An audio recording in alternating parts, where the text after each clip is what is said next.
예, 시작하겠습니다. 예, 아무튼 반갑습니다. 젊은 영성, 단어를 생각하면 저의 어떤 심장이 뛰고 그 중요성에 그 고개가 좀 숙여집니다. 제가 강의를 맡으면 웬만하면 제가 그 긴장 안 하거든요.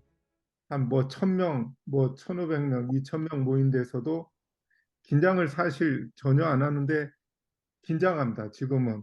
그래서 제 손에 보면은 땀이 차요. 그리고 저 등 뒤에는 에어컨을 켜놨어요. 오죽하면. 아무튼 그만큼 이 창조 사역이 이 시대에 중요하고 여러분들이 굉장히 중요한 위치에 있기 때문에 제가 좀 긴장을 하는 것 같습니다. 저희 함께 이 시간 진실을 좀 찾아보는 그런 시간을 갖도록 하겠습니다.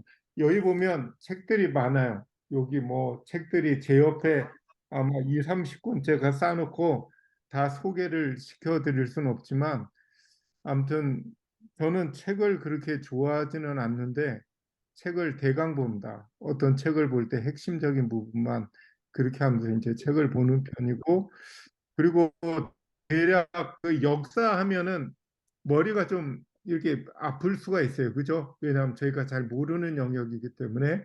그래서 오늘 시간에는 그 머리 아프지 않고 재밌게 그리고 리저너블하게 그죠? 이거는 우기기식의 얘기가 되면 안 돼요.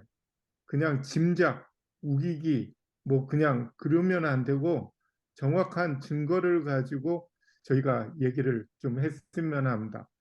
먼저 여기 제가 이제 물을 이렇게 마셨습니다. 제가 왜 물을 마셨죠? 예? 홍선미 선생님, 제가 왜 물을 마셨죠? 몸에 수분을 채우기 위해서 갈증이 나서. 갈증이 나서. 예, 그건 정확한 답은 아닙니다. 긴장 그, 풀기 예, 위해서. 아니요, 아니요. 철학적으로 정확하게 보면은 왜 물을 제가 마셨냐면 믿음 때문에 마셨어요. 이 물이, 이 물이 나의 갈증의 문제를 해결해 줄 수 있다는 믿음 때문에 마신 거지 바닷물 안 마시잖아요.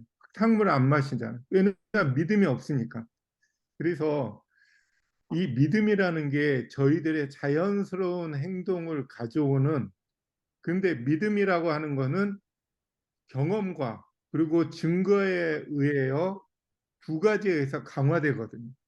그래서 저희가 이 창조의 문제도 저희가 증거에 입각해야지 그냥 대략 생각하거나 짐작에 의해서 하는 그런 거는 믿음이 아닙니다. 어떻게 보면. 그죠? 그래서 저희가 창조에 관해서 오늘 믿음의 영역으로 생각을 해서 좀 같이 공부를 이제 공유를 해서 시작을 해보도록 하겠습니다. 공유가 됐죠? 그죠? 그래서 예, 창조론과 진화론은 둘 다 믿음에 근거합니다. 처음에 믿음에 근거하는데 이거 생각. 저희가 여러분들이 진화됐다고 그냥 창조됐다고 생각하는 걸로 끝나면 의미가 없단 말이에요. 그냥 창조됐다고 생각하고 진화론이 아니라고 생각하고 우리가 이게 생각의 영역은 믿음의 영역을 이렇게 강화를 못 시켜줘요. 그냥 그걸로 끝납니다. 중요한 거는 우리가 경험과 증거에 의하여 이 믿음은 강화가 되기 때문에 우리가 창조와 진화의 문제도 우리가 증거에 입각해서 우리가 얘기를 해야 돼요. 특별히 요즘에 청소년들은 어떻습니까?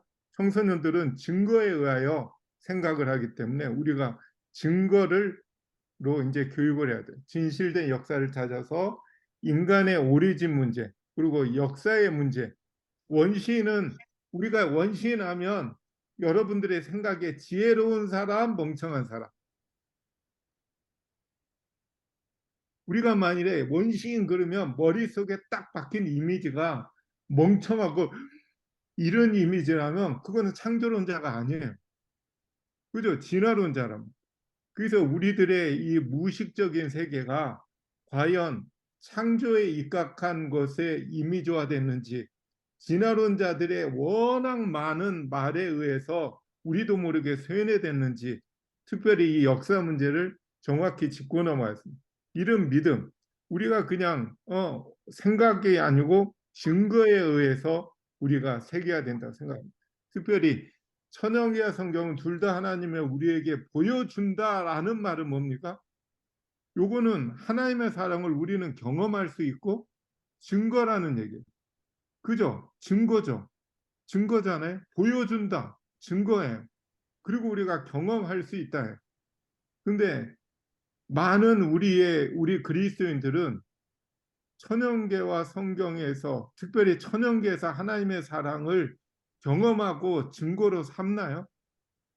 아니요. 그냥 어떻게 해요? 그냥 생각 단계에 머물러요. 그냥 천연계가 하나님의 사랑을 음, 보여주겠거니라고 생각하지, 그걸 경험을 통해서 증거로 삼는 거에는 너무 약하단 말이에요. 이게 굉장히 안타깝습니다. 그죠? 보여준다고 했으면 경험하고 증거로 삼으라는 얘기인데 그냥 생각하고 경험할 생각을 하는. 그래서 너무 가슴이 아픈데 음, 왜 하나님께서 이거를 강조하냐면 창조와 구속의 기초인 사랑은 이 교육의 기초. 우리가 교육의 문제잖아요. 천연계 언어를 통하여 하나님의 목소리에 청소년들이 귀를 기울여 줄 수가 있다. 뭔가 준비 과정. 예, 이게 굉장히 중요한 문제인데 여기서 천연계 언어는 오감이라고 하죠.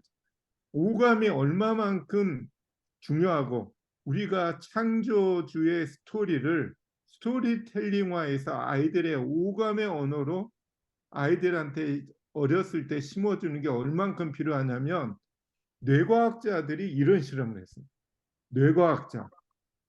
최근에 뇌과학자들이 어떤 실험을 했냐면 세 가지 그룹을 뒀어요. 어떤 그룹이에요?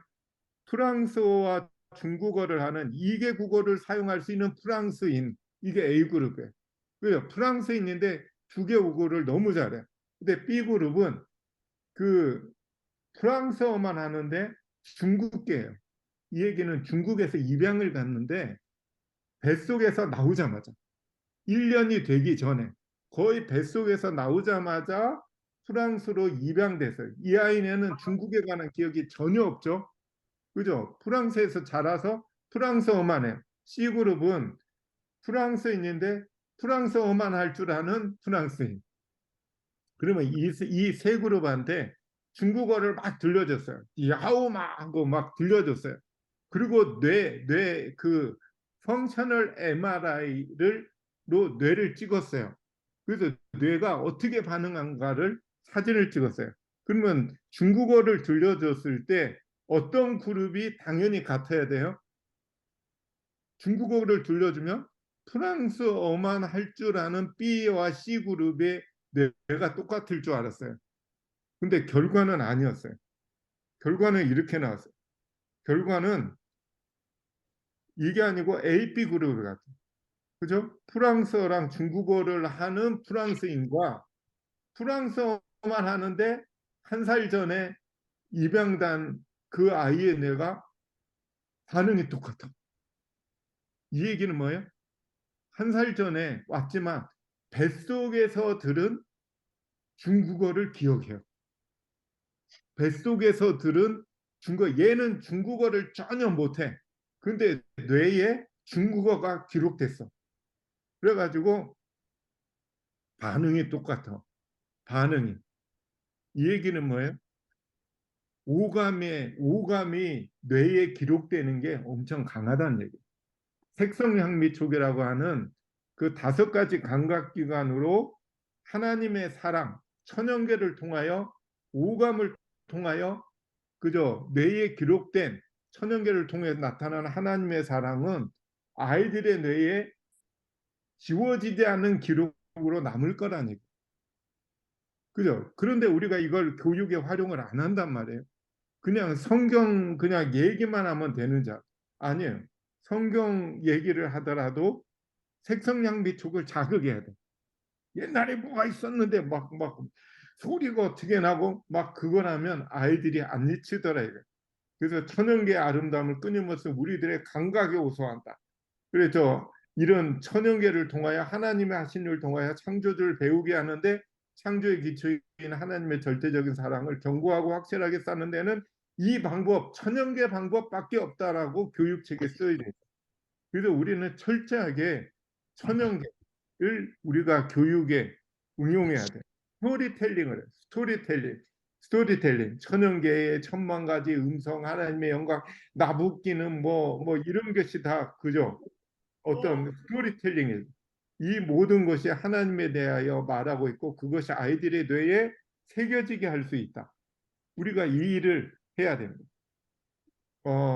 저희 옆집에 같은 옆동에 사는 저희 원주 중앙교인이 있는데 그 원주 중앙교인이 젊은 친구인데 뭘 가르치냐면 집에서 아이들을 과외를 시키는 거래요.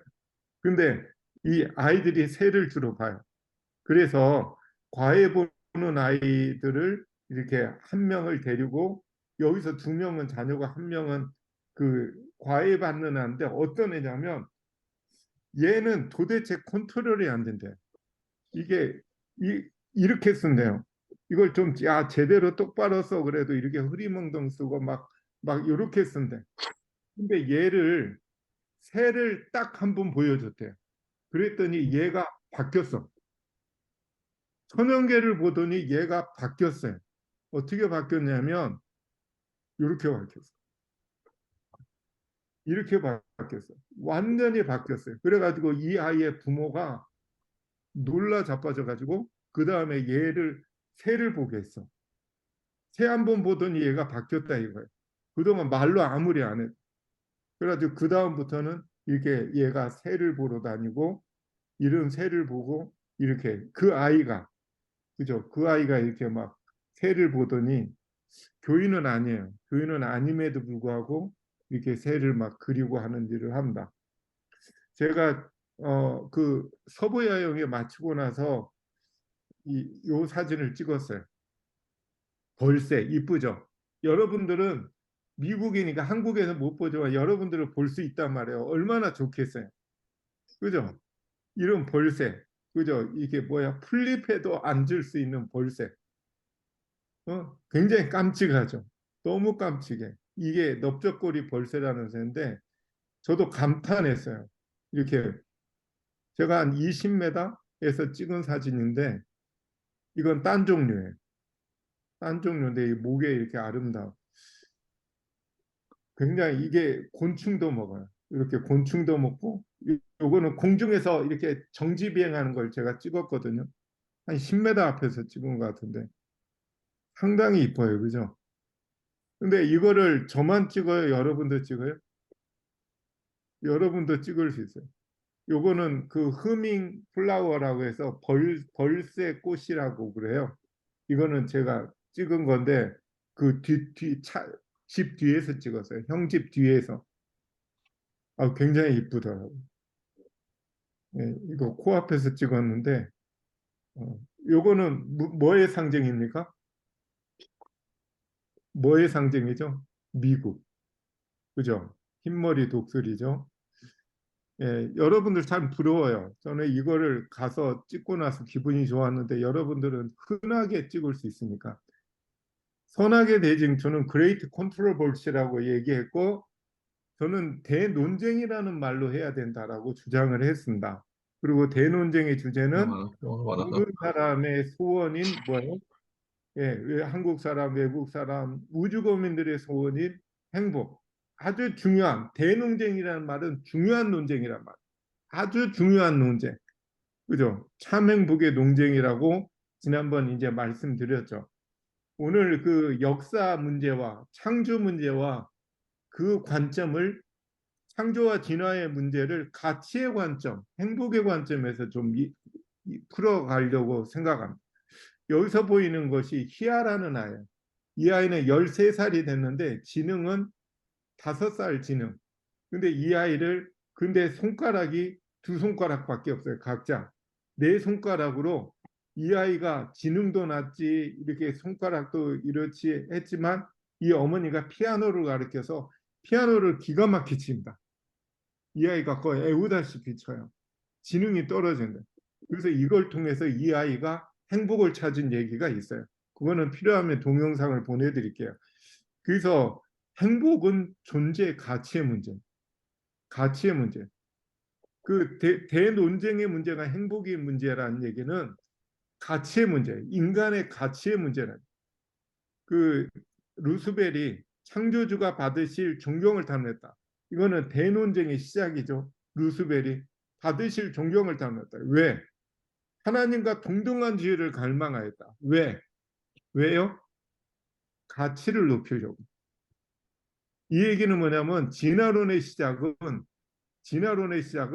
가치 없다라는 인식에서 시작해요. 가치 없다. 그러니까 없으니까 높이려고 하죠. 근데 하나님의 주장은 뭡니까? 이미 가치가 충분하다 이건. 굉장히 가치 있다에서 시작하는 게 창조 논쟁이고 창조론의 주장이고 진화론은 루스벨로부터 가치 없다라는 가정에서 시작해요. 그래서 우리가 인간을 어떻게 바라볼 것인가? 우리가 창조론을 믿는다면 인간을 어떻게 바라보냐의 문제예요. 내 앞에 있는 이웃을 나를 어떻게 볼 것인가? 이 얘기는 너무도 잘 알죠.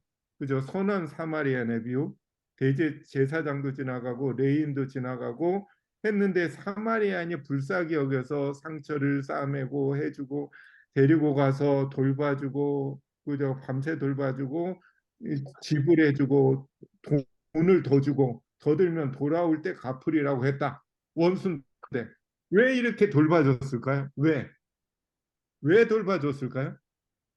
그 이유는 왜 도와줬을까? 이 유대인이 가치 있다라고 믿었어요. 가치 있게 봤어요. 굉장히 가치 있다라고 봤어요. 원수로 대하지만 굉장히 가치 있다라고 믿었어요. 그래서 우리가 창조론, 하나님의 가르침은 인간을 가치 있게 보라. 그것이 뭡니까? 그게 행복의 문제예요. 그게 대논쟁의 문제예요. 그래서 창조와 진화, 하늘에서 시작된 선악의 대논쟁, 선과 악의 문제가 뭡니까? 뭐가 선이죠? 행복하게 해주는 게 선이에요. 불행하게 하는 게 악이에요. 맞죠? 그러면 선악의 대논쟁은 어떤 게 행복하게 해줄 것인가의 논쟁인데 우리가 창조론, 마지막 시대의 선악의 대논쟁은 창조와 진화의 문제잖아요. 이 얘기도 마찬가지로 행복의 문제인데 인간을 어떻게 바라보냐의 문제예요. 인간, 나를 귀찮게 하고 어떻게 보면 좀 이상하고 좀 말해도 잘 이해를 못하는 그런 분들, 이웃을 어떻게 볼 것인가?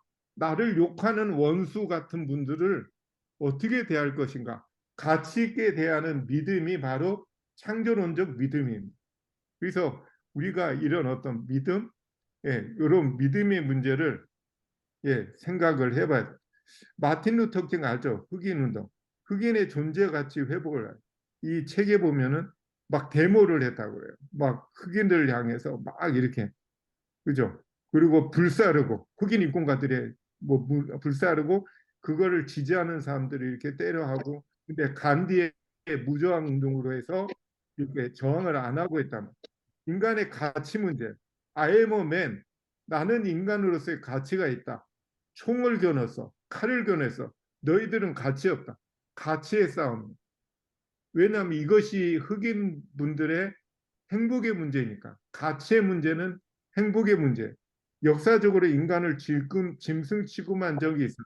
인간을 가치 없게 봤어요. 인간을 가치 없던 믿음의 결과가 야만의 역사라고 하는 스웨덴 작가가 쓴 책에 보면은 이런 얘기가 나. 테즈메니아에 도착해서 테즈메니아가 굉장히 큰 섬이거든요. 아일랜드. 거기에 1876년에 완전히 멸종시켰대. 사람들 다 죽였대. 15세기 말 500만 명의 인디언이 1891년에 25만 명만 남고 뭐 475만 명을 다 살해했대요. 1519년에 스페인 군대가 2,500만 명의 원주민이었을 때 멕시코가 100년이 지나자 2,350만 명을 다 죽였대. 독일군도 그렇고 프랑스도 그렇고 거부하면 다 불사르고. 왜 이런 짓을 했냐 이거. 가치의 문제, 인간을 가치 있게 보냐의 문제. 우리가 이 행복의 문제와 창조의 문제, 이 시대에 루스벨로 말미암아서 이런 일이 있었다는 얘기는 이게 선악의 대논쟁의 문제란 말이에요. 그죠? 이게 선악의 대논쟁의 문제입니다. 그래서 우리는 어떻게 창조론과 진화의 문제는 가치 없음과 최고의 가치의 문제. 우리가 창조론을 진짜 믿는다면 나와 그리고 내 앞에 있는 인간을 최고의 가치 있는 존재로 바라보냐의 문제. 그죠? 가치, 요 문제입니다. 선사시대. 선사시대가 어떤 시대죠? 문자가 발명되지 않은 시대. 문자로부터 역사시대는 시작됩니다. 기록에 의해서. 그래서 선사시대는 우리가 짐작을 해야 돼요. 그런데 선사시대에 관해서 진화론과 창조론은 완전히 다른 견해를 해요. 창조론은 최고, 지금보다 오히려 지혜로웠다. 진화론에서는 아니다. 짐승 같은 야만의 시대였다. 어떤 게 맞냐 이건. 이걸 맞추기는 너무 쉬워요. 왜냐하면 너무 차이가 커. 너무 차이가 크기 때문에 우리가 어떤 게 맞냐를 판단하기는 너무 쉬워요. 어삼사하지 않으니까. 증거에 의해서 하자 이거. 증거에 의해서. 이거는 제가 도표를 그렸는데 이렇게 진화론자들의 주장은 야만, 미개, 문명으로 인류는 발달해 왔다. 야만, 짐승, 미개, 조금 깼어. 인간 같지만 뭐 그래. 야만은 인간 같지 않은 동물 수준. 문명으로 지금 발달했다. 이게 진화론적 주장입니다. 창조론자는 지금부터 굉장히 뛰어난 시대였다. 선사 시대는. 그런데 노아 홍수로 말미암아서 인간의 지력과 인간의 모든 것이 다 파괴가 돼서 떨어졌다. 그래서 지금 홍수로 인해서 파괴된 지구 수준으로 이렇게 내려오고 있다. 이것이 성경적 창조론적 주장입니다. 그죠? 그러면 원시인은 야만입니까? 지혜로운 사람입니까? 여러분들은 뭐 어디를 믿죠? 어디를 믿나요? 우리가 원시인 하면 우리 청소년들한테 와 지혜로운 사람 이렇게 만들어줘. 이게 성경의 역사입니다. 그죠? 창조론에서는 최고의 가치, 하나님의 형상, 이미지와 모양으로 창조, 굉장한 가치 있는 존재. 진화론에서는 이런 본질적으로 가치 없는 인간, 그죠? 이 우리나라 책에도 우리 조상은 홍선미 선생님의 조상이 이렇게 생겼나요? 예? 이거 들고 이렇게 아니죠. 그죠? 인류 역사에 관한 교원, 뭐 신문 다 뭐 그냥 그렇게 말해. 이게 자연사박물가면 인간 이 꼴로 만들어. 이게 짐승이지 인간이냐고. 인간의 가치를 이렇게 우스꽝스럽게 만드는 이게 이 시대, 라오디게아 시대. 그래서 창조의 근본이시니가 답답하니까는 할 말 있다 이거예요. 그죠? 아멘이셔. 충성되고 참된 증인이셔. 끝나. 그게 우리가 해야 된다. 그거에 의해서 이거 이게 예배 드리는 거야? 진짜입니까? 아니면은 생각입니까? 이게 증거에 의해서 이렇게 됐는지 생각의 결과인지. 꼬마로. 도서관에 가면은 이렇게 꼬마. 이게 마지막 시대죠. 용이 여자에게 분노에 돌아가서 그죠? 예수의 증거를 가지려 더불어 싸우려고 우리 사단은 우리랑 싸우려고 해. 근데 우리는 사단하고 싸우려고 하나요? 이게 문제예요. 그러면 더불어 싸우려고 치고받고 싸우는 게 아니죠. 그죠? 하늘로부터 시작된 대쟁투, 대논쟁은 살해하고 치고받는 게 아니에요. 위에서 루스벨이 하늘 천사의 3분의 1이랑 싸웠어요. 그죠? 싸웠는데 거기서 죽은 천사 있나요? 없어요. 그래서 요즘의 전쟁 같은 싸움이 아니란 말이에요. 요즘의 전쟁 같으면 하늘 천사의 3분의 1 중에 몇 퍼센트가 죽었더라. 그리고 나머지가 도망쳤더라. 이렇게 나와야 되는데 아니에요. 천사 아무도 안 죽었어. 이 얘기는 뭐예요? 그런 전쟁이 아니라 이거예요. 이거는 논쟁이에요. 사단과의 싸움도 우리의 싸움도 논쟁이에요. 논쟁. 싸운단 말. 뭐 가지고 싸워요? 이 시대는 창조 가지고 싸워야죠. 창조 논쟁. 다시 말하면 인간의 가치 문제 가지고 싸우라는 얘기. 그죠? 인간의 가치 문제. 우리가 사단은 싸우려고 하는데 우리는 안 싸울 생각이 없어. 문제죠. 사단은 이미 다다몰이에요. 세상을 점령했는데 우리는 싸울 생각이 없어. 그래 남은 물이래. 이거 참 답답한 문제. 그죠? 우리가 남은 물이라면 사단과 더불어 싸워야죠. 창조되었음을 그죠? 싸워야죠. 인간의 가치 가지고 싸워야죠. 이게 심각한 문제. 세계를 이끄는 사람. 진화론을 하는 다윈의 주장은 이미 1800년대에 인간들의 보편적인 사고방식이 됐다. 인간들이 그냥 편하게 당연히 생각하는 사고방식이 됐다. 생각을 점령했더라 이거. 생각을. 직접 보여준 모범답안이었다. 그죠? 그래서 생물학의 위대한 인물이었다. 이따위 얘기를 책에 쓰여져 있는데 우리가 이런 얘기를 듣고 있냐고. 예? 세계를 변화시킨 12명의 과학자 중에 다윈이 들어가. 세계를 변화시킨 12명의 사상가 중에 다윈이 들어가. 참 진짜 통탄할 일이에요. 그죠? 진화론 논쟁. 그죠? 진화론자들이 논쟁하자 이거예요. 오히려 우리한테 논쟁하자. 자신 있다 이거예요.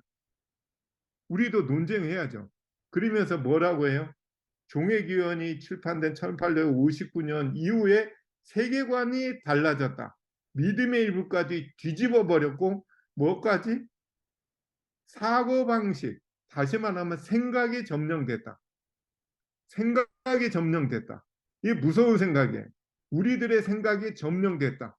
그래서 원시인 그러면 야만스럽게 생각하는 생각이 점령됐다. 진화론이 세계를 점령하는 방법은 교육에 의해서 교육제도에 투입시켜서 아이들이 완전히 생각이 사로잡혔더라 이거예요. 굉장히 슬픈 현실이죠. 이 고등학교 생물학과에 있어요. 진화론은 창조주를 부인함으로 인류의 사상을 변화시켰다. 사상을 변화시켰다. 진화론이란 무엇이며 인류의 사상에 어떤 영향을 미쳤는가? 사상, 생각, 사고방식, 세계관 바꿔버렸다 이거. 심각한 문제예요. 심각한 문제. 인류의 사상 전체를 바꿔버렸단 말이에요. 그러면 우리는 이게 라오디게아 교의 시대 아닌가요? 그죠? 라오디게아 교의 시대란 말이에요. 그러면 우리는 다시 남은 자손은 싸워야죠. 싸워야죠. 그래서 그죠? 여기 보면 헉슬리가 인간은 동물계에 소속시켰다. 인간을 동물계에 소속시켰대. 다시 말하면 가치 없는 인간의 가치를 완전히 떨어뜨려 버렸어. 그래서 인간 중심적인 가치 있는 인간의 사고 방식이 끝났대. 그래서 어떻게 해요? 그래서 막 죽이기 시작해. 물론 그것이 루스벨로부터 시작됐죠. 그죠? 루스벨로부터. 그래서 이런 결과가 있어요. 아이들 보는 책이에요. 침팬지와 인간이 친척이래. 그러면 동물원 가가지고 친척 구경해? 동물원 가가지고 친척 구경해? 왜 이런 생각을 하게 됐을까? 이 책에 두산동화라는 46억여 소한 숨어있던 과학 이야기 이런 책을 쓴 사람들이 우리들이 아이들이 보는 교과서를 집필해요. 통탄할 노릇이죠. 뭐예요? 옛날에는 지구는 이랬단다. 지구에 박테리아가 착륙했대. 착륙해가지고 뜨거운 가운데 살아남았대. 그래가지고 바다가 시원하니까 바닷속에서 이렇게 커가지고 바닷속에서 생물이 막 이렇게 막 번성했대 먼저. 근데 그 중에 한 마리가 왜 바다에서 살아? 육지로 가자 해가지고 육지로 올라오기 시작했대. 그 중에 어떤 녀석은 우리가 육지에만 살아 하늘을 날려고 했대. 다시 말하면 에디슨 곤충이 나타났대. 이게 뭐예요? 과학 이야기. 이게 과학 이야기라고 하는 책이에요. 에디슨 곤충이 나타났다. 3억 전에. 그래가지고 뭐야 그 당시에는 나무가 커가지고 올라가서 나무 잎사귀를 먹었는데 이 에딘슨 고장은 올라가지 않고 용감무쌍하게도 두 쌍의 팔을 휘저으려고 하늘을 막 이랬대. 성공했을까? 몇 달이 몇 년이 몇십 년 몇 년은 아무도 모른단다. 그러나 에딘슨 곤충은 날아오르는 일에 성공하여 마침내 잠자리가 되었단다. 이게 과학 이야기고 이게 진화론 얘기입니다. 더 한술 떠서서 땅으로 올라온 물고기, 이게 과학이에요. 예? 땅으로 물고기를 퍼가지고 땅으로 다 올려면 그 중에 어떤 녀석은 살아가지고 폐가 되고 숨을 쉬어요. 이 얘기예요. 여기 보면 여기저기 변하기 시작한다. 공기 주머니는 완전한 폐로 변하고 지느러미는 다리가 되고 몇백만 년 흘렸을까? 이것들은 동물로 변했단다. 그래서 결국에 사람이 되었단다. 이게 과학 이야기고 이게 진화론적 이야기예요. 예. 물고기가 땅으로 올라오다. 이건 딴 책입니다. 파충류 얘기. 이런 생각의 연장선상에서 침팬지와 인간이 친척이라는 얘기를 하는 거예요. 그러니까 참 마음이 아파요. 이게 과학 이야기고 이거를 이런 생각이 옳다라고. 그죠? 침팬지와 원숭이와 침팬지와 사람 중 어느 쪽이 더 가까운 친척입니까? 어디가 더 가까운 친척이죠? 원숭이와 침팬지라고 생각하신 분은 실수하신 겁니다. 그러면 사람도 이런 동물인가요? 아니죠. 이 얘기 자체, 질문 자체가 어불성설이죠. 참 마음 아픈 얘기. 그런 생각에서 이게 나왔어요. 그래서 요거는 생각에 의한 믿음이 만들어낸 작품이에요. 이 얘기에 관한 거는 여러분들이 나중에 소개해드리는 책을 좀 소개해드릴 텐데 보시기 바랍니다. 증거를 가지고 해서 우리가 이런 단순한 생각 가지고 얘기하지 말자요. 이런 책이 있어요. 만들어진 고대. 고대 역사는 만들어진다. 라는 게 정설이에요. 고대 역사는 만들어진다. 웃기죠? 생각에 의해서 만들어진대. 이 얘기는 뭡니까? 일본이 독도가 자기네 땅이라고 생각해. 옛날에는 생각했어요. 옛날에, 그죠? 근데 지금은 강하게 주장해. 이 생각이 역사를 만들어내더래요. 역사의 해석을. 그죠? 일본이 뭐 왜곡하고 정신대도 없다고 얘기하고 별의별 얘기를 다 하잖아요. 예? 별의별 얘기를 다 하잖아요. 뭐죠? 징용도 자발적으로 했다라고 주장하잖아요. 그런 2000년 10월 22일 날 일본이 발칵 뒤집었어요. 발칵 뒤집어져서 1년 후인 2001년 10월 22일 조선일보에 우리나라의 한 면에 아주 큰 그 특집 기사가 났어요. 뭐냐면 일본이 구석기 시대의 역사를 완전히 날조하게 밝혀졌다. 들통났다. 하는 얘기예요. 이 얘기는 뭐냐면 후찌무라 긴니치 일본 학계 과거에 집착하는 생각. 일본은 뭐냐면 일본의 역사를 조사하면은 우리나라 중에 가야의 후손들이 가서 가야의 왕족들이 가서 지도층을 이룬 게 명명백백합니다. 여러 가지 고분이라는. 일본은 고분을 안 열려고 해요. 고분을 안 연대. 일본은 고분이 발견돼도 안 연대. 왜 안 연냐면 열면 열수록 한반도에서 간민족 가가지고 문화를 세운 것이 100%밖에 돼. 일본은 독자적인 문화를 갖기를 원해. 아주 독자적인 문화를 대일본 제국의 뭐 이런 애들 역사가 그 나라의 어떤 정체성을 그저 자부심이기 때문에 일본처럼 역사를 날조하는 나라는 없어요. 심지어는 뭐 옛날 광개토왕 시대 때 일본이 한반도를 점령해서 삼국시대 내내 거의 삼국시대의 상당수를 일본이 지배했대.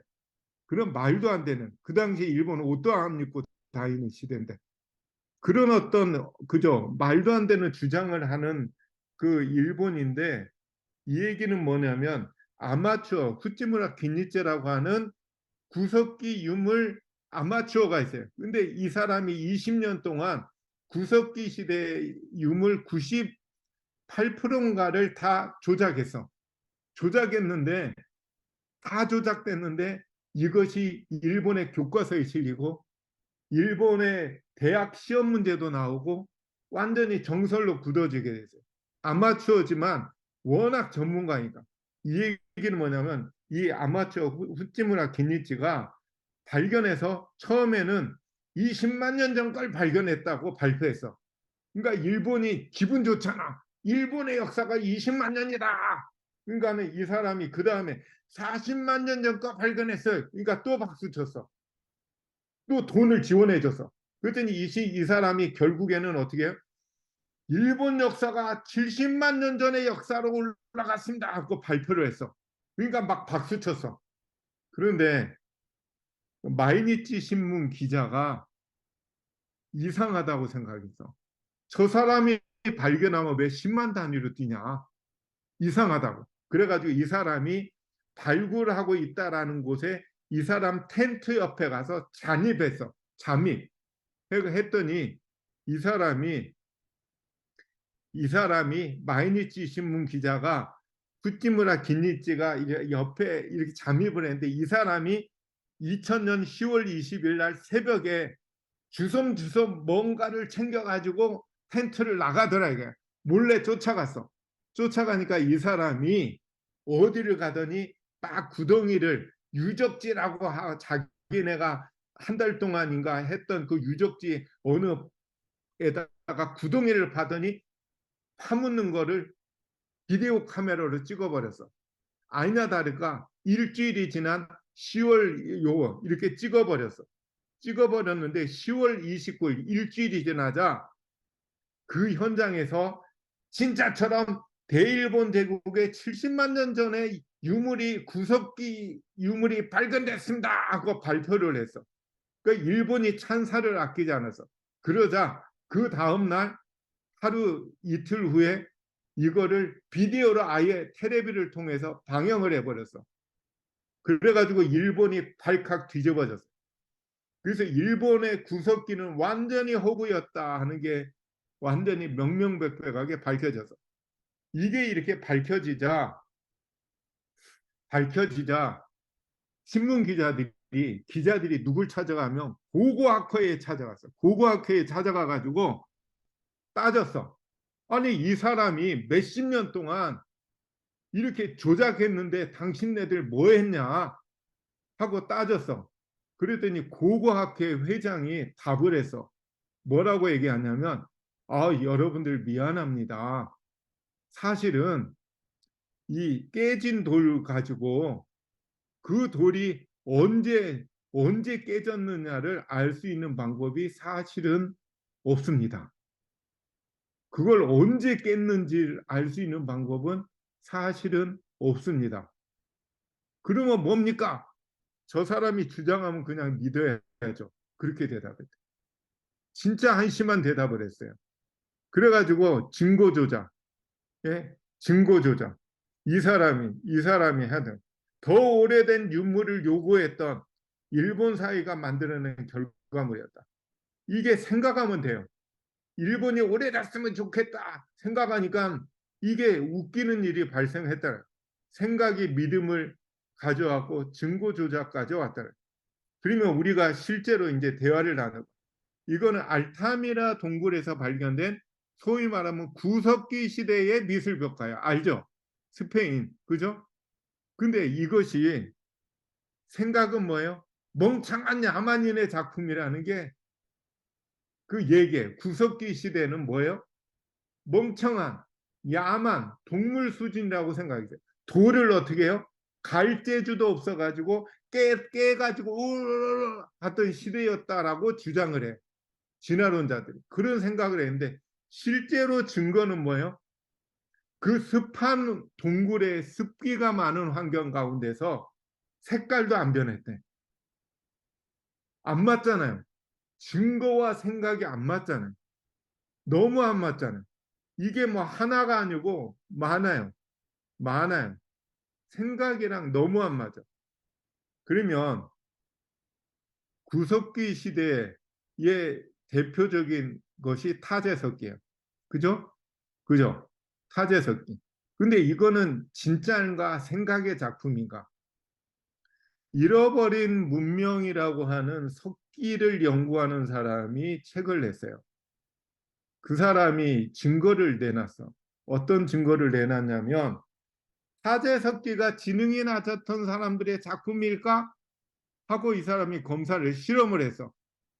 두 그룹의 사람, 아니 한 그룹의 사람들을 모은 다음에 그 사람한테 먼저 뭐냐면 이 깬석기를 놓고 여러분들 사람들한테 비슷한 크기의 똑같은 종류의 질의 돌을 주고 그 사람들한테 뭐라고 얘기냐면 이대로 깨보십시오 주문을 했어. 결과는 어떻게 됐어요? 아무도 흉내조차 못 내. 아무도 못 깨. 이 주먹도끼라는 게 작고 크고 이것이 정밀하게 나를 쓴 것이 밝혀졌어요. 연구해 보니까. 아무나 못 깨고 기가 막히게 유용한 돌도끼인 게 밝혀졌어. 이게 아슐리안 돌도끼. 프랑스의 아슐리라고 하는 마을에서 처음 발견됐다고 해서 아슐리안 돌도끼야. 이거는 기가 막힌 지능인의 작품이라는 게 결국에 석기 연구가의 객관적인 노력에서 그래서 이 사람이 그래? 그러면 구석기보다 똑똑하다고 한 신석기 작품인 간석기 갈아 쓴 간석기를 똑같이 놓고 숫돌하고 똑같은 종류의 크기의 돌을 주고 사람들한테 이대로 갈아보세요 하고 주문을 했어. 사람들이 모두가 뭐라고 대답했냐면 그래요? 시간만 주면 똑같이 갈 수 있죠. 그랬어요. 시간만 쉽잖아요. 맷돌에다 갈면 똑같은 모양으로 만들 수가 있더라고요.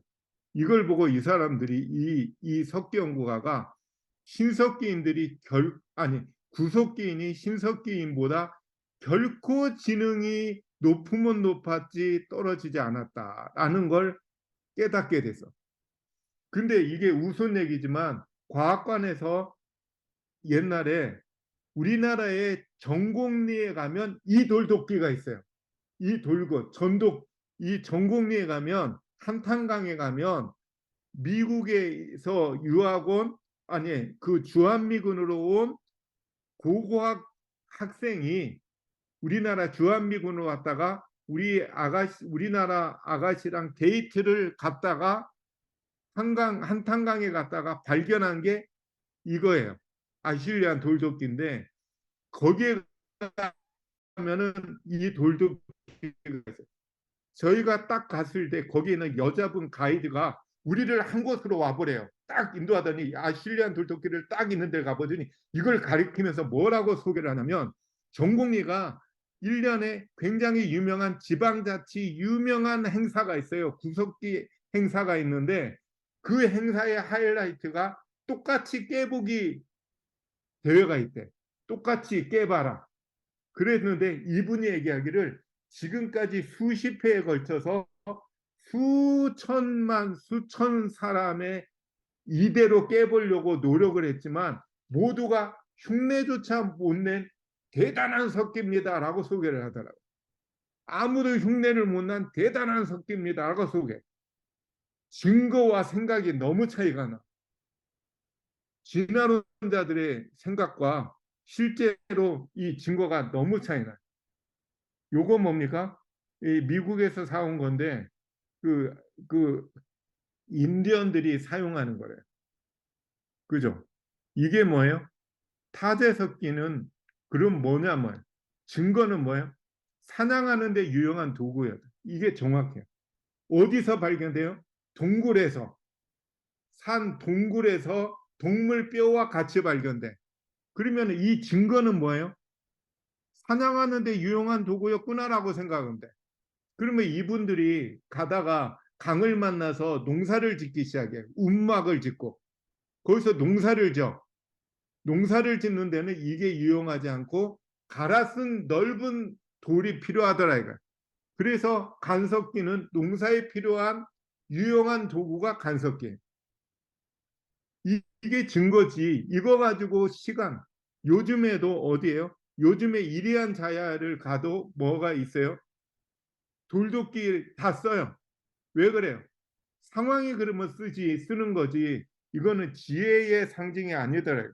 그러면 진화론자들의 이런 주장, 창조론자들의 이런 주장인데, 그러면 우리가 이거를 좀 더 깊이 생각을 해보도록 하겠습니다. 요 시대예요. 어떤 시대예요? 인간의 지혜가 떨어진 시대가 있어야 돼요. 그죠? 지금하고 과거에는 굉장히 선사진에 뛰어났다면 이런 시대가 있어요. 그 시대가 뭡니까? 바벨탑 사건. 바벨탑 사건. 노아 홍수 후에 바벨탑 사건 있죠? 그래서 우리가 바벨탑 사건을 연구하면 이걸 알 수 있고, 문자가 탄생된 이 시기의 세계 4대 문명 시대예요. 지금부터 약 기원전 3000년 플러스 마이너스. 고대가 세계 4대 문명인데, 우리가 선사 시대를 연구하려면 바로 역사, 문자가 탄생한 바로 그때를 연구해 보면 그 전을 알 수 있어요. 그죠? 문자가 탄생한 바로 그때가 언제냐면 세계 4대 문명 시대예요. 그때를 연구해 보면 선사 시대가 지금보다 지혜로웠는지 멍청했는지를 알 수 있더라고요. 우리가 증거 가지고.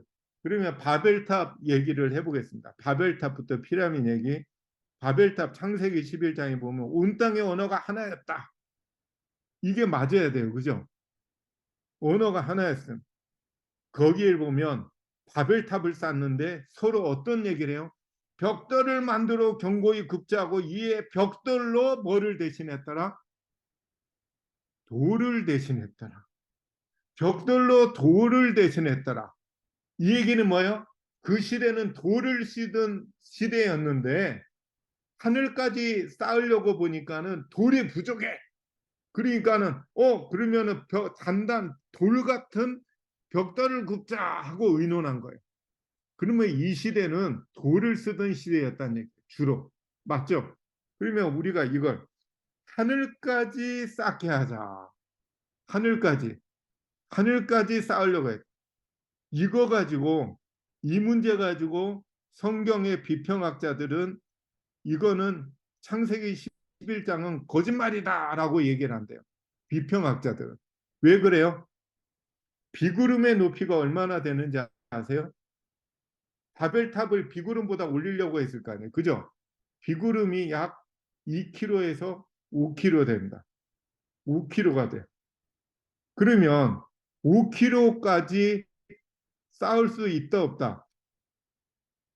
2km에서 7km.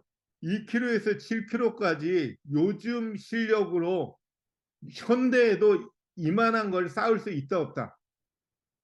없어요. 이건 뭡니까? 세계에서 초고층 1위예요. 예, 두바이에 있는 거. 근데 828m밖에 안 돼.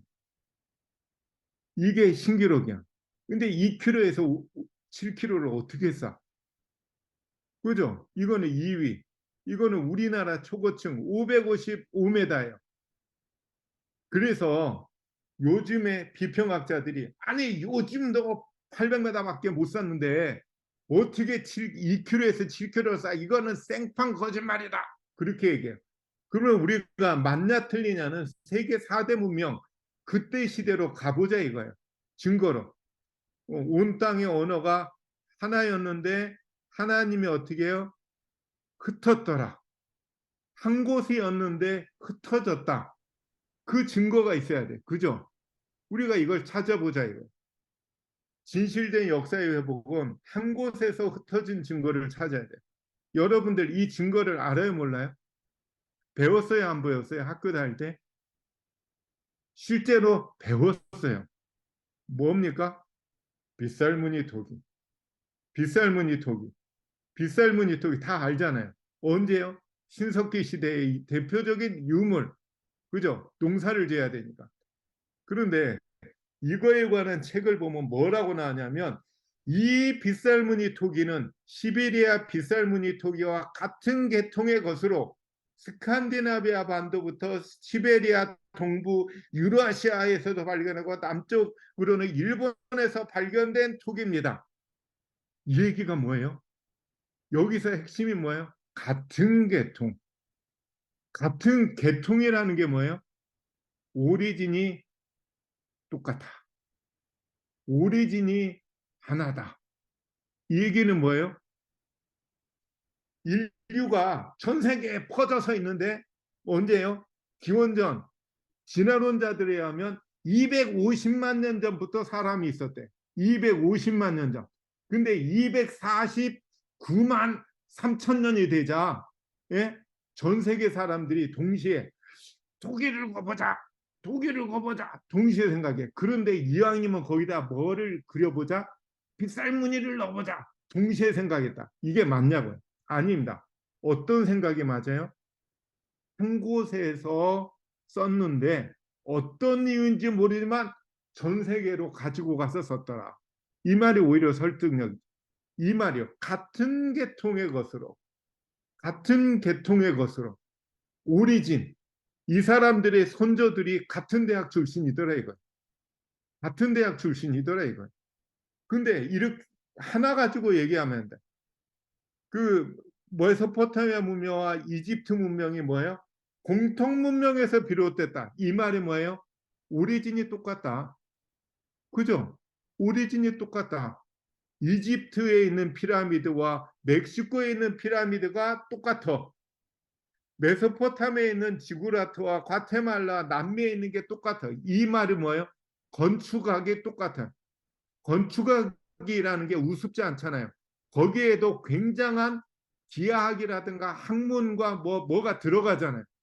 이 얘기는 뭐예요? 이 사람들의 조상이 같은 대학에서 공부했더라 이거. 같은 대학 출신이더라 이거.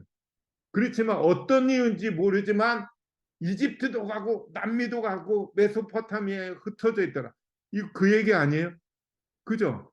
따로따로 이렇게 성전이 있었는데 동시에 똑같은 건축학이 있었다. 이건 말이 안 되죠. 우습죠. 이 얘기는 뭐냐면 편해문 씨라고 아이들이 놀기 위하여 이거는 제가 책이 있어요. 여기 책이 있는데 요 책입니다. 그죠? 아이들이 책이 안 나오네. 예, 요 책에 놀이문화를 연구하는데 뭐냐면 이분이 인도라든가 그런 시골로 다니면서 시골의 특징이 뭐예요? 놀이문화가 바뀌어요, 안 바뀌어요? 안 바뀌어. 1000년, 2000년을 와도 놀이문화는 안 바뀌어요. 그죠? 문명사회가 되면 없어져. 도시가 되면 없어져. 시골은 안 바뀌어. 그래서 이분은 시골로 다녔는데 이분이 시골로 인도니 뭐 그런 전 세계를 시골을 다녔는데 우리나라랑 놀이가 똑같네 하는 거 보고 눈이 커졌어. 눈이 커졌어. 이건 뭐예요? 고무줄 놀이 똑같아. 인도의 어느 시골에 갔는데 요거 어릴 때 저 했던 거야. 자치기 해봤어요? 이게 왜 똑같지? 이상하다. 우리나라랑 전혀 교류가 없는 곳인데 이거 뭐야? 망까기, 비석치기. 왜 이렇게 똑같지? 하고 기절을 하려고 그랬죠. 근데 뭐까지 똑같냐면 어렸을 때 이거 해봤어요. 깨갱 이렇게 해봤어요. 이렇게 그려놓고 이렇게 하고 다 된 다음에는 어떻게 해요? 돌을 뒤로 던져가지고 돌이 된 게 자기 집이야. 그러면 딴 사람은 거기에 짚으면 안 돼. 그죠? 그것까지 똑같더라 이거야. 그것까지 똑같더라 이거야. 이 얘기는 뭐예요? 전 세계가 한 곳에서 살았더라 이거예요. 한 곳에서 살았는데 흩어졌더라 이거예요. 이거는 김병호 씨라고 잃어버린 역사를 이거 책을 썼어. 근데 이분이 뭐냐면 UN 세계 식량 농업 기구의 직원이야. 그래서 농촌을 다 다녔어, 전 세계를. 그러면서 이분이 뭐라고 했냐면 우리나라가 어디서 온지를 찾았어. 이 사람 얘기가 뭐냐면 한민족의 기원을 찾아가지고 자기가 노력했는데 유산 언어와 고고학적인 유물, 민속, 놀이문화 우리의 뿌리가 뭐야? 있더라. 그 루트를 해보니까 심장을 멎는 듯한 느낌이었다. 우리나라가 여기서 왔다라고 밝혔어. 이분은 기독교인도 아니야. 여기서 왔대. 이분이 모든 유물과 문화와 모든 걸 연구했더니 다니면서 우리나라가 여기서 왔다라는 것을 밝혔어. 뭐예요? 여기가 어디예요? 어디예요? 바벨탑 쌓았던데요. 정확하잖아요. 이분이 증거에 의해 가지고 우리나라가 우리 민족이 여기서 왔다라는 걸 밝혔어. 참 웃기죠? 굉장한 얘기죠. 이게 뭡니까? 한탄강에서 말하는 주목도끼. 미안하지만 주목도끼가 여기만 발견돼요? 전 세계에서 발견돼. 예, 저 스칸디나비아 반도부터 돌도끼가 다 발견돼. 이 얘기는 뭐예요? 이게 어느 시대예요? 진화론자들 중에는 구석기 시대. 완전히 짐승 같던 시대. 웃기잖아요. 그 시대 때 뭐야? 이렇게 동시대 때 이렇게 썼다는 얘기가 뭐야? 말도 안 되지. 이 얘기는 뭐예요? 한 곳에서 살던 사람들이 어떤 이유인지 모르지만 전 세계로 흩어져서 쓴 흔적이에요. 근데 이건 뭐예요? 청동기 시대의 대표적인 유적인 고인돌, 지성명. 근데 이게 우리나라만 있는가 봤더니 인도에도 있고 인도네시아도 있고 프랑스에도 있고 어디에요? 태국에도 있고 너무 똑같대. 이것이 어디예요? 이건 우리나라. 이것도 영국, 프랑스, 독일, 스칸디나비아도 요르단, 아프가니스탄, 남인도, 중국, 한국, 일본, 자바 다 발견된대. 똑같은 게. 이 얘기는 뭐예요? 한 곳에서 살았다 이거예요. 한 곳에서 살았다라는 증거 아니에요? 그죠? 이거지상 증거가 어디 있어요? 이거 너무 똑같대. 전 세계에 있는 유물들이 너무 똑같대. 이거는 우리나라 고구려 장수왕 2대 장군청이죠. 근데 이것하고 이집트 피라미드가 너무 똑같대. 피라미드 너무 똑같대. 이게 뭐야? 온 땅의 언어가 하나였다. 언어를 혼잡해서 흩었다. 그러면 한 개의 언어인 증거가 있냐? 전 세계 언어가 2,500에서 3,500개인데 17개의 언어군으로 축소돼요. 우리나라는 우랄알타이어. 우랄알타이어가 어디예요? 우랄 산맥이 어디예요? 소련과 유럽의 경계에 있는 게 우랄이에요. 엄청 멀죠. 저기 유럽 쪽에. 거기를 우리가 넘어왔다라는 게 증명이 돼. 그죠? 증명이 되잖아요. 그리고 17개의 언어군도 하나에서 유사성이 발견된다. 특별히 뭐냐면 하나, 둘, 셋, 넷, 엄마, 아빠. 엄마, 아빠는 전 세계가 거의 똑같다고 그래. 그죠? 엄마, 아빠 전 세계가 똑같다고 그래. 엄마는 미음이 들어가, 아빠는 피읍이 들어가. 다 똑같다고 그래. 심지어는 제가 못 찾았는데 중동인가에 있는 어느 국가는 엄마, 아빠가 우리나라랑 똑같대요. 자, 잠깐만요. 예, 이 전기가 빠졌어. 우리나라랑 똑같은 중동 국가가 있대요. 엄마, 아빠라고 똑같이 발음한대. 그리고 하나, 둘, 셋, 넷. 볼까요? 영어가 1, 2, 3죠. 1, 2, 3. 2, 2. 우리나라 2 비슷하고 3, 셋, 시옷이 비슷하고. 그죠? 일본어도 으찌니, 산, 시옷 거의 비슷해요. yes, no 비슷해요. 전 세계가. 어쨌든지 이걸 통해 가지고 전 세계 그리스, 영어, 일본 이 사람이 연구했는데 너무 똑같아. 긍정과 부정의 언어가 너무 비슷하더라 이거. 그러면 하늘같이 싸울 수 있었는가? 홍수 격변의 증거가 있는가? 이런 책이 있어요. 홍수소라는 아까 그 김병호 씨가 얘기했는데 전 세계를 다녔는데 시골을 홍수설화가 너무 똑같대. 이스라엘부터 한반도에 이르는 모두 여러 민족의 홍수설화가 너무 똑같다. 너무 똑같다. 그죠? 한 곳에서 와서 이동해서 전파됐다 생각하지 않고는 도저히 풀 수 없는 수수께끼다. 이분은 기독교인도 아닌데 뭐라고 해요? 한 곳에서 한 이동과 함께 전파되었다라고 생각하지 않고는 도저히 풀 수 없는 수수께끼래. 그죠? 그 대홍수 사건이 다 똑같아요. 우리나라에도 있대요.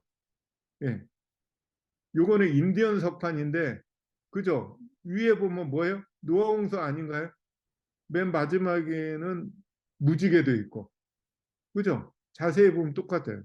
그죠? 동물들이 들어가고, 뭐 비가 내리고, 사람들 하고 있고, 뭐 그 노아홍수 둥둥 떠 있고, 그죠? 동물들이 나오고 무지개가 있고, 인디언 석판. 벽돌을 만들어 돌을 대신했더라. 이런 시대가 있나? 돌을 사용하던, 돌을 사용하던 시대. 돌을 나르는 실력, 쌓는 실력.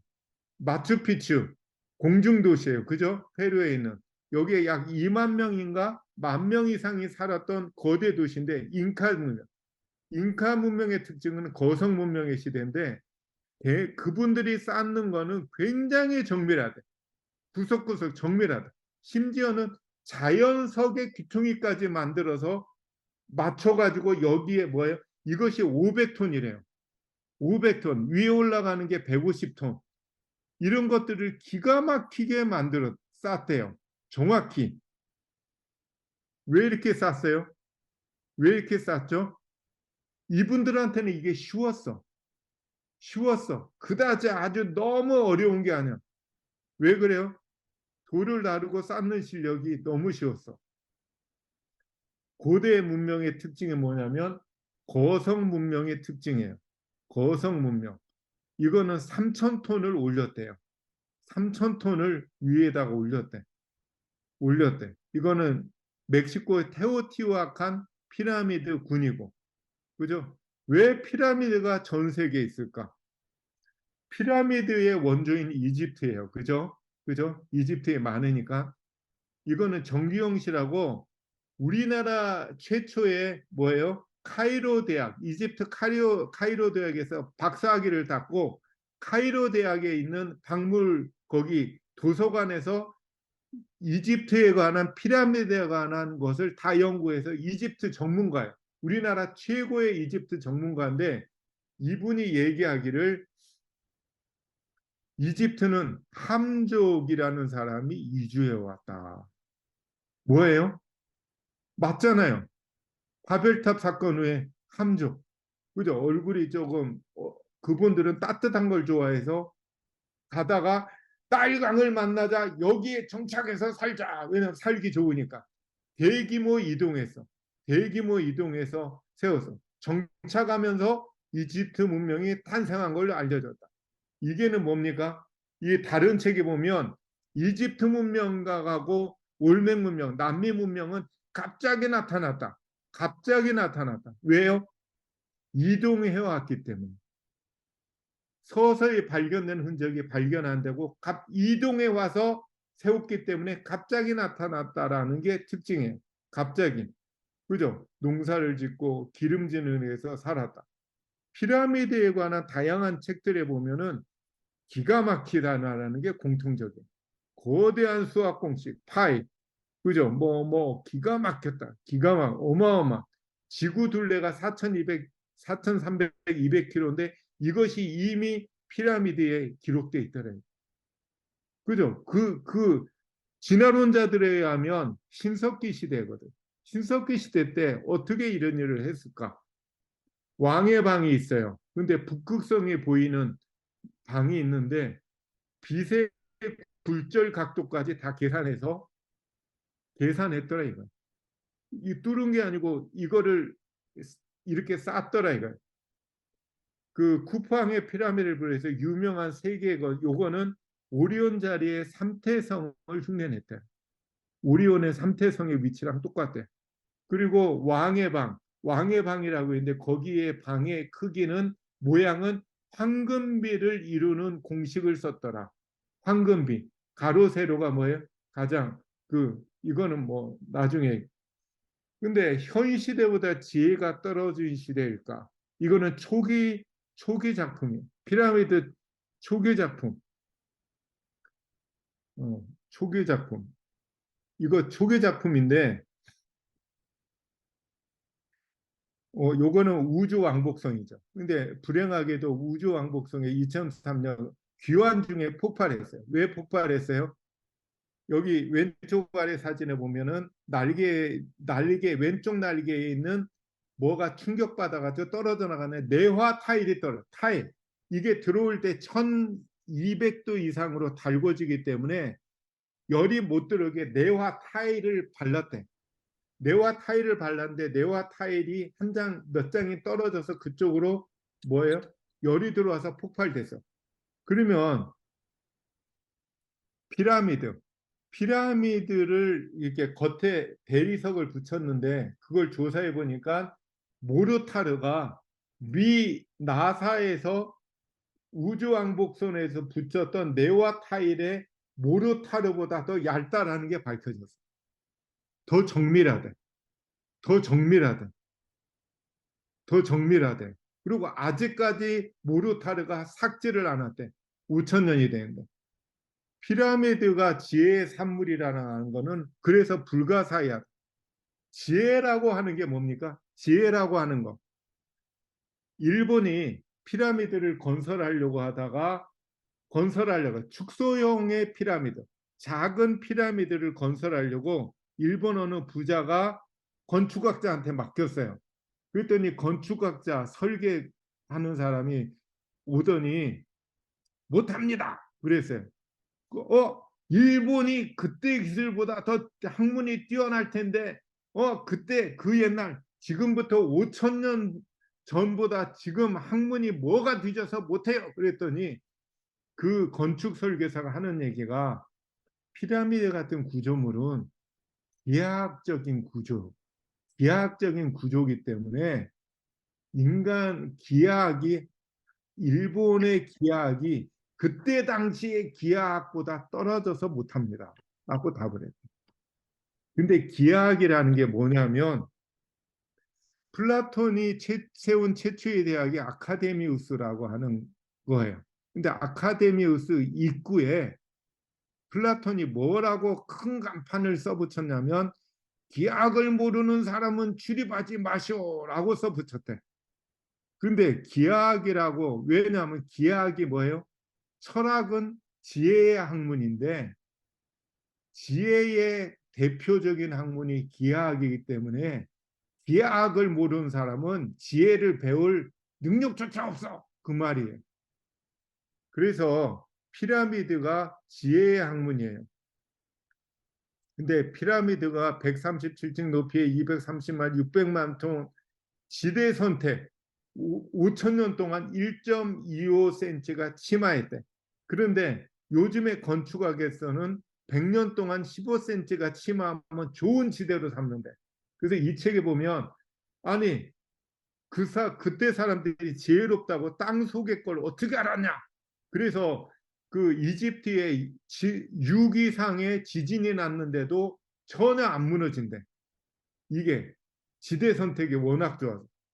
뿐만 아니고 건축 시간이 20년 동안 건축했는데 요즘 현대 기술로 이걸 쌓는 게 30만 궤도를 쌓는데 시간을 재니까 716년이 소요되더라고요. 근데 그때는 20년에 쌓거든요. 근데 제일 문제는 뭐냐면 어떻게 쌓는지 아직도 못 밝혔죠. 그죠? 어떻게 쌓는지 그걸 아직도 못 밝혔어요. 옛날에는 흙을 싸가지고 경사로를 이용했다고 했는데 절대 안 된대.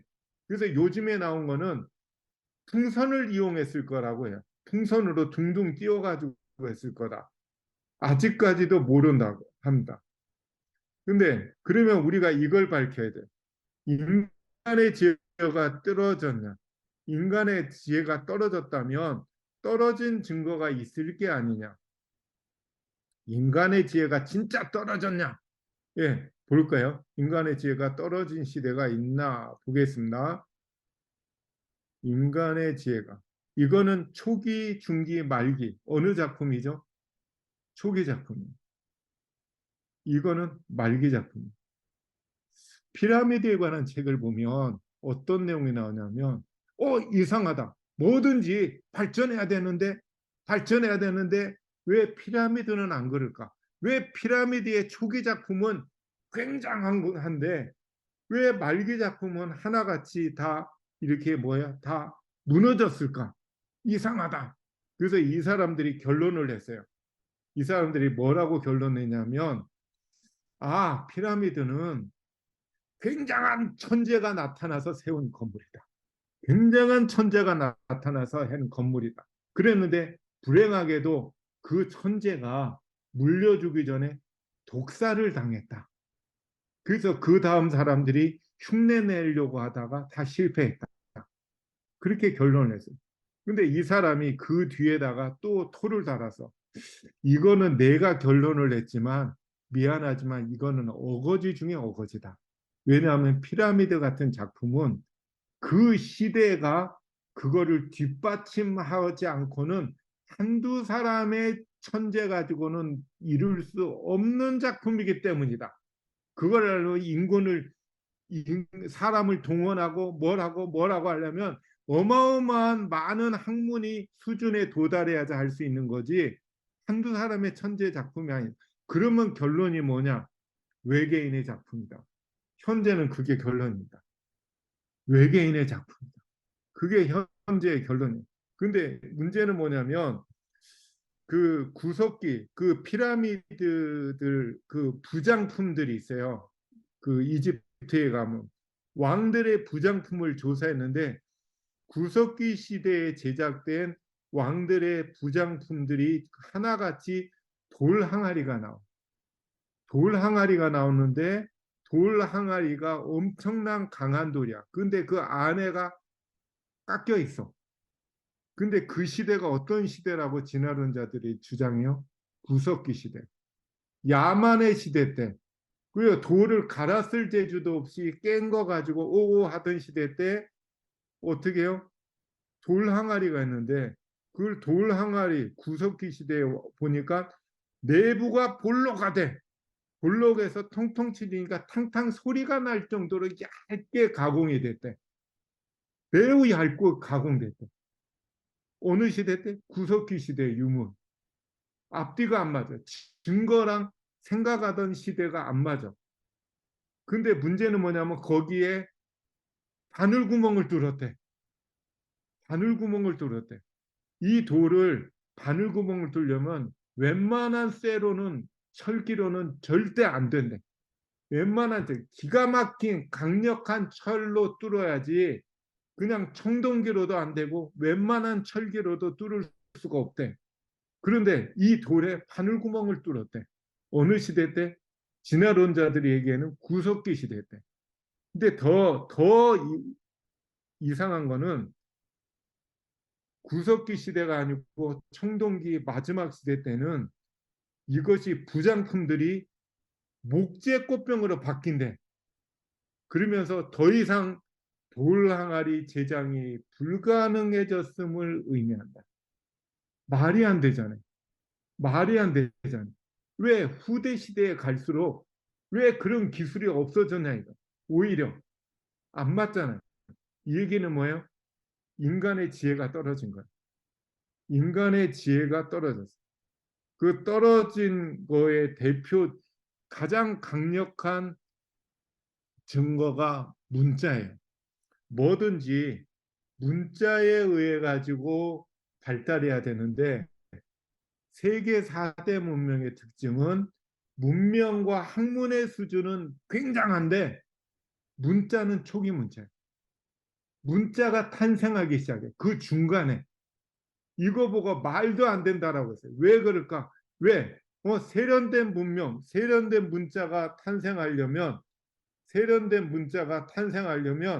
문자가 이미 발명이 되고 문자에 의해 가지고 토대가 돼 가지고 문명이 발전돼야 되는데 왜 문자가 초기 문자가 왜 대단한 문명하고 동시에 등장하냐 이거예요. 이해가 안 된다. 왜 그래요? 왜 그래요? 문자가 왜 발명돼요? 그전 시대는 워낙 뛰어나 가지고 문자가 필요 없었다 이거예요. 문자가 필요 없었어. 문자가 필요 없어. 워낙 똑똑한. 문자는 왜 필요해요? 인간의 지혜와 기억력이 너무 떨어지니까 잊어버리네. 기록해야 되네. 기록해야 되네. 그래서 문자가 탄생된 거예요. 그 옛날에 그 대전고등학교라고 있었어요. 유명한. 그 어느 목사님, 저 백투 예배하는 그 목사님, 어느 목사님이죠? 그 목사님이 한번 설교를 하는데 그런 얘기예요. 그분이 대전고등학교인가 출신인데 대전고등학교에 전학을 갔대. 전학을 가가지고 열심히 공부하려고 이제 어느 책상에서 하는데 선생님이 이렇게 필기하는 거를 하다가 가끔 못하는 게 있잖아요. 그거를 하려고 친구들 노트를 빌려가지고 야 노트 좀 빌려줘. 내가 뭐 못 들었거든. 그렇게 하니까 옆에 있는 친구가 하는 얘기가 나한테 묻지 왜 딴 친구한테 물어? 짜긴 나한테 물어 그러더래. 근데 웃긴 건 그 친구는 노트 필기를 안 해.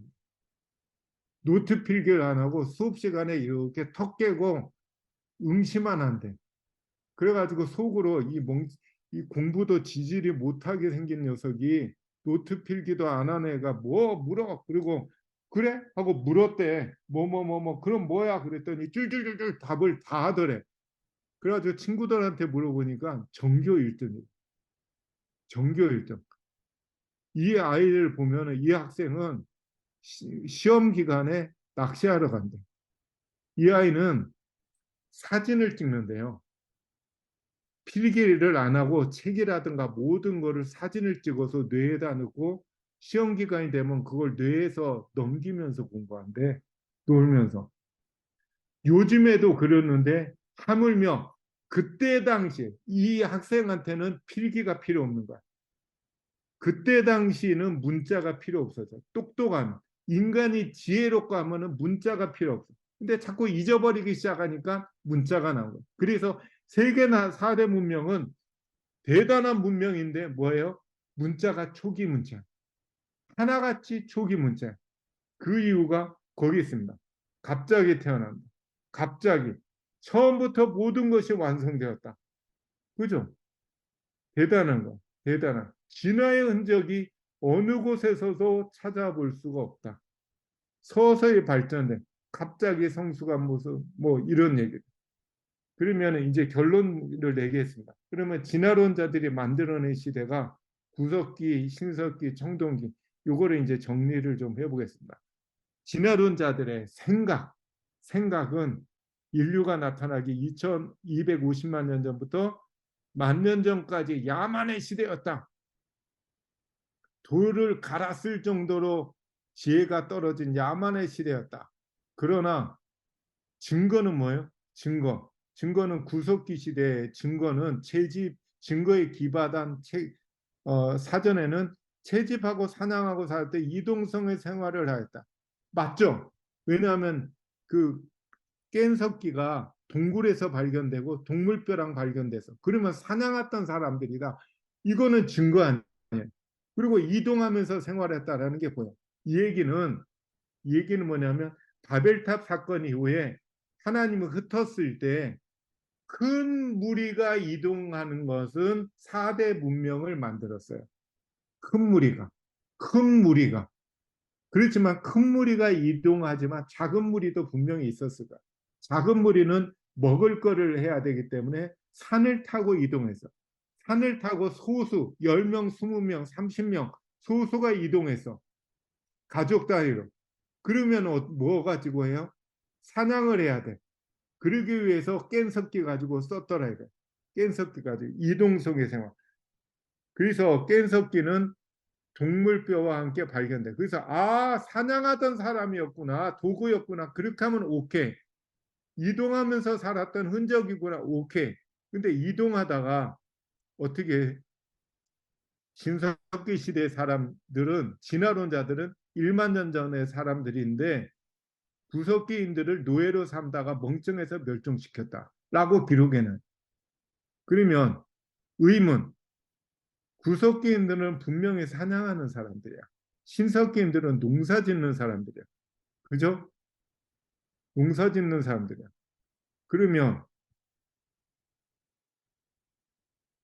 그렇다면 두 사람들이 싸우면 누가 이겨요? 상식적으로. 사냥하는 사람하고 농사꾼이 싸우면 누가 이겨요? 그런데 진화론자들은 신석기인들은 노예로 삼아서 멍청해서 멸종시켰다. 착각한 거죠. 착각한 거죠. 그죠? 신석기 시대는 사전에 보면 돌을 갈아서 쓰고 토기를 도구로 했다. 농사에 정착해서 식량 생산을 해서 채집 경제에서 생산 경제로 갔다. 정착하면서 안정된 생활 속에서 인구가 증가했다. 간섭기, 그죠? 농사 짓는데 유용한 도구였구나라고 생각하면 돼요. 정착하면서 희족사회, 부족사회 인구가 증가했어요. 인구가 증가하면서 어느 정도 인구가 증가하자 뭐가 됐어요? 부족 국가가 됐어. 그래서 부족 국가가 청동기 시대야. 맞잖아요. 그러면 우리는 어떻게 해석할 수 있어요? 인구가 1000명인가가 되니까 분업할 여유가 생겨서 청동기를 만들었었구나라고 생각하면 돼. 진화론자들은 청동기를 사용할 만큼 인간이 뛰어나게 됐다라고 생각을 해. 근데 우리의 주장은 뭐예요? 인구 증가에 의한 자연스러운 결과다라고 얘기해. 이게 이해가 되시죠? 시족사회 몇십 명 가지고는 청동기를 만들 수가 없어요. 그거 하려면 굉장히 애를 써야 되거든. 근데 1000명 이상이 되면 분업화가 돼. 그래서 너는 청동기만 만들어. 그게 가능했던 것입니다. 그래서 청동기 시대는 부족 국가의 시대고 그렇게 돼요. 우리나라에 70만 년 전에 사람이 살았다. 이 말이 맞아요, 틀려요? 상식적으로 생각해 볼까요? 70만 년 전에 한반도에 사람이 살았다. 이게 거짓말입니다. 뭐예요? 고조선 언제요? 2333년 기원전에 그죠? 약 3,000명 가지고 건국했다라고 얘기해요. 그러면 한반도에 70만 년 전에 사람이 살았다면 69만 8천 년이 동안에 기껏 3,000명 정도밖에 인구가 안 늘었나요? 이거는 말이 안 맞죠. 이거는 상식적으로 말이 안 맞죠. 그러면 삼국시대 볼까요?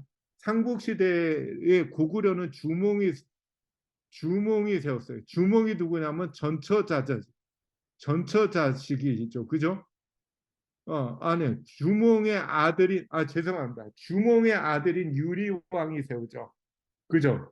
유리왕. 유리왕이 세우는데, 주몽이 세우고 유리왕이 후처 자식이야. 전처 자식이 있는데, 비료와 원조가 있는데, 비료와 원조 가지고 이제 주몽이 고구려를 세워서 다스리고 있는데, 주몽의 전처 자식인 죄송합니다. 유리왕이 나타나요. 그죠? 유리가 나타나. 그래서 유리한테 물려줘. 그러니까 후처에서 나타난 비류와 원조가 어떻게 해요? 우리는 떠난다. 그리고 약 1000명의 고려 유민을 데리고 남하를 해요. 남쪽으로 오자 한반도에서 살기 좋은 중심의 한강 지역을 만나.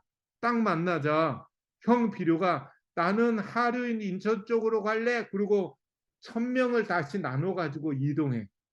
이 얘기는 뭡니까? 한반도에서 살기 좋은 지금부터 2000년 전에 있었던 일이에요. 뭡니까? 2000년 전에 한강유역에 어마어마한 사람이 살았다 안 살았다. 안 살았으니까 1000명 가지고 와가지고 500명을 쪼개지. 만일에 거기에 몇천 명이 살았다면 겁나서 쪼개냐 이거예요. 겁나서. 그래서 온조가 드디어 백제를 세웁니다. 우리의 성씨를 추적해 보아도 우리의 성씨의 계보의 역사가 기껏해야 2000년밖에 안 돼. 인구 증가율이 2%를 생각하면 한반도의 역사는 굉장히 짧습니다. 굉장히 짧아요. 그렇지 무슨 70만 년 전이라는 게 말이 안 맞아요. 진화론자들의 시간은 라이엘 교수의 지질학 원리에서 나오는데 긴 시간, 지층에서 나온. 요거 얘기만 빨리 하겠습니다.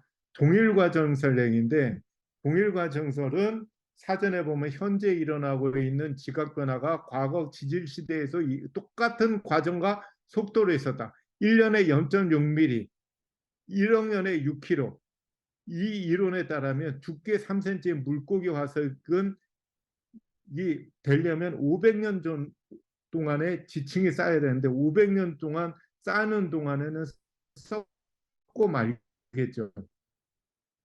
여러 가지 증거로 말이 안 맞아요. 요거는 이제 시간상 관계로 그냥 이걸로 대신하고 지층은 뭐냐면 우리가 이런 절개지가 있어요. 여러 절개지. 죄송합니다. 어떤 절개지에 가보면 절개지라는 게 이렇게 지층 깎인 데 가보면 떡시루처럼 지층이 있잖아요. 그러면 예를 들어서 원주에 절개지를 가면 지층이 한 7, 8개 정도밖에 안 나요. 많이 안 나와요. 지층들이 몇백 개 안 나와요. 한 곳에 보면은 10개 이내로 나옵니다. 그러면 그 지층을 떠나서 옆 동네인 제천에 가면 지층이 없어지는 게 있고 또 세워지는 게 생기는 게 있고 그거를 우리나라 전역을 다 조사하면 수백 개가 생겨요. 그죠? 다 모아보면 다 모아서 평균 두께로 한 곳에서 쌓으면 수백 개의 지층이 생겨요. 그거를 지층 칼럼이라고 해요. 그리고 위에서부터 아까 말했던 1년에 0.06mm 생겼다라고 하는 기준으로 해서 쭉 역추적해요. 위부터. 그래서 아래에는 몇 킬로가 나와요. 그러면 몇 킬로 밑에서 퇴적층에서 발견된 화석은 몇억 년 전에 살았던 생물로 둔갑하는 이것이 언제 완성되냐면 1800년대 완성돼요. 1800년 소위 과학이 발전 안 된 1800년대에 이미 완성되고 이후에 나왔던 소위 말하면 방사성 동위원소 가지고 하는 법은 그 이후에요. 그 이후인데 방사성 동위원소법하고 이 사람들이 말한 1800년대 지층에 쌓인 속도 가지고 말한 이 시간연대랑 두 개를 비교해 봐가지고 안 맞으면 방사성 동위원소를 버립니다. 버리고 옛날 걸 선택해요. 그렇게 이분들이 오고 있어요. 그래서 동일과정설과 노아홍수 격변 그 창조론자들의 주장은 노아홍수 격변에는 방수량이 지금의 1년치가 아니고 몇백 년치가 한꺼번에 쏟아졌기 때문에 퇴적 속도와 모든 지질학적인 변화가 동일과정설에 의한 게 아니고 빠른 속도로 지층이 형성됐다. 그래서 지층 가지고 진화론의 오랜 시간이 나오고 지층 가지고 화석이 나오고 그래서 창조와 진화론자들은 그 격변설하고 동일과정설의 싸움입니다. 이것에 관해서는 조금 복잡한 내용이기 때문에 다음에 설명하기로 하고 마치도록 하겠습니다. 마치도록 하면서 여러분들한테 이 책을 소개해 드릴게요. 이 책은 원본이 하나도 없어가지고 잃어버린 역사 그 회복을 위한 시작이라는 것을 제가 과학관을 시작하면서 처음에 만드는 그 출판한 책입니다. 굉장한 2, 3년 이상의 시간을 들여서 공을 들여가지고 저와 김순기 선생님이 그 만든 그 쓴 책인데 아주 쉽게 썼어요. 이 책이 삼육보건대를 비롯해서 삼육대학에서 교과서로 성경 교과서로 쓰이는 그런 쓰였던 책입니다. 아주 쉽게 써져 있는데 이 책이 현재 없어요. 저한테도 없고. 근데 이것에 파일이 있는데 제가 어제 파일을 열어보니까 내용이 막 오타가 너무 많더라고요. 실제로는 오타 별로 거의 없어요. 한 거 하나가 빼놓고. 근데 이 오타가 있는 이유는 중간에 했던 것 같아요. 중간에 오타. 그렇지만 그 책이 유용하니까 여러분들이 그 파일을 가지고 아이들한테 좀 설명을 해 주시기 바랍니다. 이 책을 굉장히 진짜 심혈을 기울여서 그리고 아주 쉽게 썼어요. 저희가 이 책을 쓸 때 열 몇 번에 걸쳐서 쉽게 고쳤어요. 처음에는 처음 양의 거의 10분의 1로 줄였어요. 내용을 굉장히 줄인 겁니다. 아주 쉽게 쓰느라고. 그래서 여러분들이 이런 걸 이용을 하고 그리고 계속적으로 이 창조와 진화에 관해서 제가 이 PPT 파일을 보내드릴 테니까 차근차근 보면서 이거는 상식적이거든요. 우리 그렇지만 분명한 거 증거가 있어요. 빗살무늬 토기 하나 가지고도 얘기가 가능하잖아요. 그죠? 빗살무늬 토기는 같은 계통이라며. 그리고 오리진이 똑같은 얘기잖아요. 그 얘기는 한 곳에서 흩어졌다는 성경의 역사가 맞고, 피라미드를 쌓고 무슨 쌓고 거성 문명을 쌓는 사람의 실력으로 하늘까지 쌓을 수 있었다고요.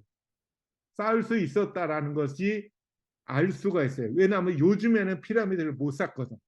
근데 그 당시 사람들은 쌓을 수 있었거든. 왜냐하면 하늘까지 쌓을 수 있는 사람들의 후손이었기 때문에. 몇 대 우선, 몇 대 우선이었기 때문에 피라미드를 쌓을 수 있었거든요. 그죠? 바벨탑을 쌓을 수 있는 실력을 가진 사람들의 몇 대 후손들이 피라미드를 쌓았던 거예요. 그 다음에 인간의 지혜가 떨어지는 시대였기 때문에 지금은 못 쌓는 거고. 그런 결론입니다. 그래서 창조와 진화의 문제에 있어서 이 역사 문제, 진화론자들은 주로 생각에 의해 가지고, 그죠? 타재석기 보고 간단히 생각한 거예요. 그냥 갈았을 재주도 없었게까지 생각했는데 요즘에 정밀하게 조사해 봤더니 고도의 지혜로운 사람들이 제작한 도구가 타재석기였더라. 실제의 증거와 생각의 결과가 안 맞죠. 너무 안 맞아. 너무 안 맞는데도 불구하고 구석기, 신석기 시대는 없었어요. 상황에 따라서 석기를 쓴 거고 청동기를 쓴 거예요. 인구가 되기 때문에. 이런 것에 의한 결과인데 아쉽게도 진화론자들의 잘못된 생각으로 시대를 만드는 거예요. 그래서 우리가 이런 상황 논리, 증거에 의해 가지고 우리는 얘기를 해야지 그냥 짐작에 의해서 그냥 잘못된 생각으로 만들어낸 진화론자들의 생각에 우리가 그냥 무의식적으로 빠지면 안 될 것 같습니다. 예, 강의를 마치겠습니다.